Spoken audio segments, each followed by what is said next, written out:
যৌক্তিক এবং মীমাংসিত একটা ইস্যু। এইটা নিয়ে বারবার কথা বলার মতো কিছু নাই।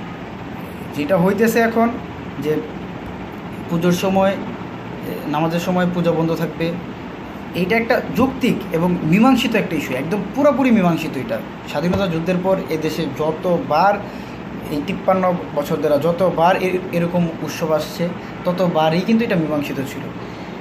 এবং তারা দেখা গেলো আজান দিয়ে দিছে, তারা পুজো করতেছে, গান বাজনা করতেছে, প্রচণ্ড রকমের জোরে শব্দ করতেছে। যে আজান দিয়ে দিছে তার কিন্তু সাথে সাথে বন্ধ করে দিছে। এবং তারা মাইকে অ্যানাউন্স করে দিছে যে নামাজের জন্য 20 মিনিটের বিরতি, এবং পাক্কা 20 মিনিট, এবং এই 20 মিনিট পরেই তারা হয়তো আবার শুরু করছে। এখন এটা একটা মীমাংসিত ইস্যু, এটা যৌক্তিক একটা দাবি ছিল। একটা সময় এরকম হয়েছিল যে নামাজ তাদের ধর্ম তারা পালন করতেছে, আমাদের ধর্ম আমরা পালন করতেছে, এখানে একটা ঝামেলা সৃষ্টি হয়ে গেছিলো। দেখা গেলো মন্দির বা তাদের যে উৎসব পরিচালনা করতো সেইখানে এবং মসজিদের আশেপাশেই ছিল সেগুলো, এই কারণে একটা ঝামেলা সৃষ্টি হয়েছিল। পরবর্তীতে এটা কিন্তু একটা মীমাংসিত হয়ে গেছে এবং এইটা কিন্তু হয়ে আসতেছে। তো প্রত্যেক বছরই সরকারের পক্ষ থেকে বা দায়িত্বশীলদের পক্ষ থেকে পূজা উদযাপন কমিটিদের কাছে বরাবরই চিঠি দেওয়া হয় এবং তারা সেটা পালনও করে। এখন সমস্যাটা কোথায়? সমস্যাটা হচ্ছে লেগা কিছু উগ্রবাদীদের জন্য হচ্ছে সমস্যা, যে প্রত্যেক এলাকাতেই উগ্রবাদী থাকে, প্রত্যেক ধর্মে উগ্রবাদী লোকজন থাকে, মুসলিমদের ভিতরেও আছে, হিন্দুদের ভিতরে আছে, সব ধর্মে আছে। এবং মূল সমস্যাটা হচ্ছে এই উগ্রবাদীদেরকে নিয়ে। এখন যেইখানে এই সমস্যাটা হয়ে আসতেছে বা যেখানে এই সমস্যাগুলো আছে, সেইখানে আপনারা প্রতিরোধ গড়ে তুলতে পারেন যদি তাদেরকে না মানাইতে পারেন, তাদের সাথে আলোচনা করেন, বসেন। যদি না মানাইতে পারেন সেক্ষেত্রে আইনে সহায়তা নেন। যদি আইন আপনাকে সাহায্য না করে, যদি আইন আপনাকে হেল্প না করে, সেই ক্ষেত্রে আপনি আইনকে প্রেশার দিতে পারেন। আপনারা লোকজন ডাকাইতে পারেন, ক্ষমতা প্রদর্শন করতে পারেন।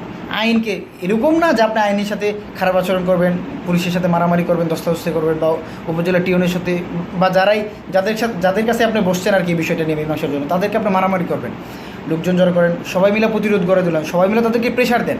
প্রেশার দেওয়া মানে আমি আবারও বলতেছি এই না যে তাদের সাথে মারামারি করেন, তাদেরকে হেনস্থা করেন, মানে এরকম করেন। বিভিন্ন উপায় আছে তাদেরকে জোরপূর্বক মানানোর জন্য, এবং তারা মানতে বাধ্য, একদম মানতে বাধ্য, তারা 100% তারা মেনে নিবে। তাদেরকে নিয়ে সব একজন মধ্যম পন্থা রাখেন, যারা আইন পরিচালনা করবে আপনারা থাকেন, আর যাদের যেসব মানে পূজা উদযাপন কমিটিদের সাথে আপনাদের ঝামেলা বা যাদের সাথে হচ্ছে সমস্যা, যারা কিনা মানতে চায় না যে নামাজের সময় পূজা বন্ধ রাখতে হবে বা হচ্ছে তাদের কী বলে এটারে তাদের বিরতি দিতে হবে, এই জিনিসগুলো যারা মানে মানতে চায় না, তাদের এই 3টা পক্ষ একসাথে বসে একটা সুন্দর একটা মীমাংসা আসতে পারে। এবং সরকারের পক্ষ থেকে প্রত্যেক বছরই, এটা প্রত্যেক বছর আমি প্রত্যেক সরকারকে দেখছি এবং প্রত্যেক বছরই দেখছি এটা হচ্ছে, তারা চিঠি দিয়ে আসছে এবং তারা বলে আসছে প্রত্যেক বছরে যে আপনাদেরকে নামাজের সময় আপনাদের সাউন্ড, আপনাদের এই মানে যেগুলোর জন্য নামাজের বিঘাত ঘটে এইগুলো যাতে বন্ধ রাখা হয়। এবং এইটা তো খুব স্বল্প সময়ের জন্য, এটা তো সব সময়ও না। দেখা এগুলো হয়তো বা 10 মিনিট, 15 মিনিট, সর্বোচ্চ 20 মিনিট আর কি, এই এতটুকু সময়ের জন্য, তারপর তো তারা আবার করতেছে। তো সমস্যা হচ্ছে এই মীমাংসিত বিষয় নিয়ে হচ্ছে যারা কিনা বারবার কথা বলতেছে, বারবার এটা উঠেতেছে, সমস্যা হচ্ছে এইটা নিয়ে। যেখানে যেসব এলাকায় এই সমস্যাগুলো হইতেছে, সব এলাকায় হইতেছে না, অল্প কিছু গুটি অল্প কয়েকটা এলাকায় এই ধরনের সমস্যাগুলো হইতেছে।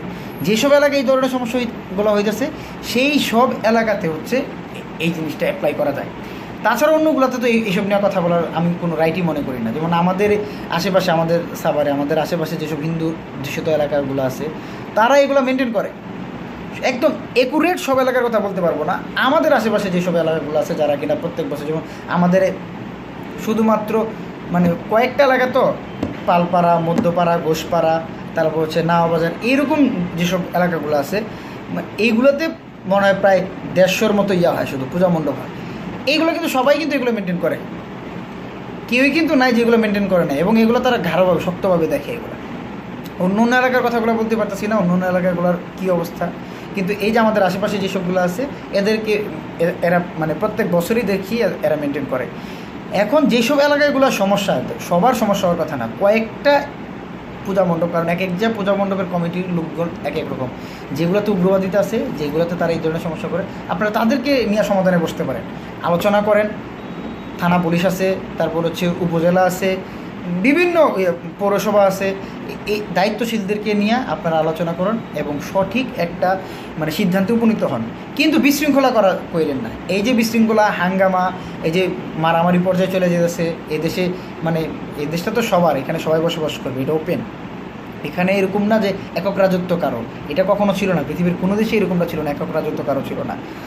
ক্ষমতা হয়তো বা কেউ কোনো একটা দল বা কোনো একটা গোষ্ঠী শাসন করছে, কিন্তু দেশ তো সবার। এই ভূখণ্ডে যে জন্মগ্রহণ করবে এই ভূখণ্ড তার, বা এই ভূখণ্ডে সে এদেশের নাগরিক হিসেবে প্রত্যেকে এদেশে স্বাধীনভাবে বাঁচবে, তবে রেস্ট্রিকশন অনুযায়ী। স্বাধীনতার যেই একটা প্ল্যাটফর্ম দেওয়া হয়েছে এই গণ্ডির ভিতরে, এই গণ্ডির বাইরে যায় না। আমি জানি না আসলে কতটুকু বুঝাইতে পারছি বা আপনারা কে কতটুকু বুঝছেন, তবে আমি চাই যৌক্তিক সমাধান এবং হচ্ছিল গিয়া মীমাংসিত একটা ইস্যু, মীমাংসিত একটা বিষয়, এইটাকে ঘোলাটা কইরা দেশের পরিস্থিতি আরও খারাপ করেন না। এমনিতেই দেশের পরিস্থিতি মানে টালবাহানা করতেছে, বিভিন্ন একবার খারাপ দিকে যেতেছে, একবার ভালো দিকে আসতেছে, এরকম করতেছে।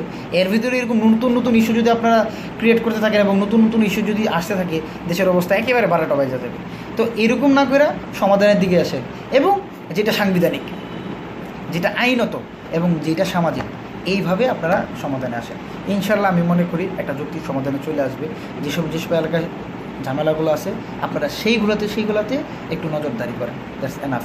কিন্তু এর জন্য পুরো দেশকে অস্থিতিশীল পরিবেশে মানে তৈরি করেন না, এতে দেশের মানুষ খুবই বিঘ্ন হবে, দেশের মানুষ খুবই কষ্ট পাবে। এমনিতেই মানুষ কষ্টে আছে, আর কষ্ট দেওয়ার চেষ্টা করেন না। যত সহজ করা যায় জীবনযাত্রার মান, এরকমটা চেষ্টা করেন ইনশাআল্লাহ। ধন্যবাদ।